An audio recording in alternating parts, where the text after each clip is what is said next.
नमस्कार साथियों, आज का विशेष दिवस वर्ल्ड फादर्स डे और पितृ दिवस पर समर्पित मेरी ये पंक्तियाँ हैं। प्रकृति के उपमान को लेकर, प्रकृति की उपमा को आधार बिंदु बनाकर मैंने ये कविता विश्व के समस्त फादर्स को, समस्त पिता के तत्व को समर्पित करने का प्रयास किया है। आप सभी गौर फरमाइएगा, क्योंकि मेरी नज़रों में पिता एक वृक्ष की भांति हमारी पूरी जिंदगी हमें पल्लवित करते हैं, पोषित करते हैं और हमें सहेजते और संभालते हैं, ताकि हम जीवन संघर्ष में आगे बढ़ें और सपनों को अपने साकार कर सकें। तो पिता को समर्पित ये चंद भाव आप सभी के समक्ष पेश है। शीर्षक है वृक्ष की तटस्थता। गौर कीजिएगा। अभिभूत हूँ मैं वृक्ष की तटस्थता देखकर, अभिभूत हूँ मैं वृक्ष की तटस्थता देखकर। लाख आए आंधी तूफान या आसमान से बरसें अंगार ज्वालाएं, टस से मस नहीं कर पाती प्रकृति की प्रतिकूलताएं, टस से मस नहीं कर पाती प्रकृति की प्रतिकूलताएं। अपने संपूर्ण अस्तित्व में जीवन की धर अनंत संभावनाएं फैलाते हैं अपनी शाखों से प्रेम, सहयोग, दुलार की परछाई। अपने संपूर्ण अस्तित्व में जीवन की धर अनंत संभावनाएं फैलाते हैं अपनी शाखों से प्रेम, सहयोग, दुलार की परछाई।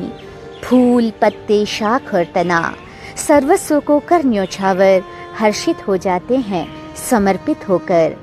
सर्वस्व को कर न्योछावर हर्षित हो जाते हैं समर्पित होकर, और छोड़ जाते हैं अपने संस्कार व अपने अस्तित्व की संभावनाएं अपने अनेक महीन बीजों में, और छोड़ जाते हैं अपने संस्कार व अपने अस्तित्व की संभावनाएं अपने अनेक महीन बीजों में।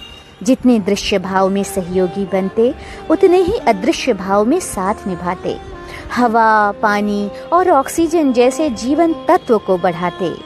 जब खोदे जाते गहरे गड्ढे, जब खोदे जाते गहरे गड्ढे, तो उनके गहरे अस्तित्व से भी होते हम परिचित। मृदा को करते संरक्षित, रोकते कटाव भूमि का। मृदा को करते संरक्षित, रोकते कटाव भूमि का। निभाते बंधुत्व सरित सलिला के तटों से। भाईचारे और सौहार्द के गीत सुनाते, भाईचारे और सौहार्द के गीत सुनाते। रोक बहाव स्वच्छंद नदी का अनुशासन को अपरिहार्य बताते। जल संचित कर स्वयं की जड़ों में आपदा प्रबंधन के गुर भी सिखलाते। पर नहीं छोड़ते उस धरा को जिसमें पल्लवित हो जीवन खिला। फल टूटे, शाखें कटें या आए आंधी तूफान, साथ सदा वहीं जमे जिस भूमि ने दिया उन्हें उर्वर पोषण और अनंत आसमान। जिस भूमि ने दिया उन्हें उर्वर पोषण और अनंत आसमान। साथ निभाना कोई इनसे सीखे जो मूक रहकर बनते प्रमाण। साक्षी होकर साक्ष्य भाव से कई युगों तक भी रहते विद्यमान, कई युगों तक भी रहते विद्यमान। समर्पण के प्रतीक ये वृक्ष पलायन नहीं, पालना के संदेश का करते विस्तार।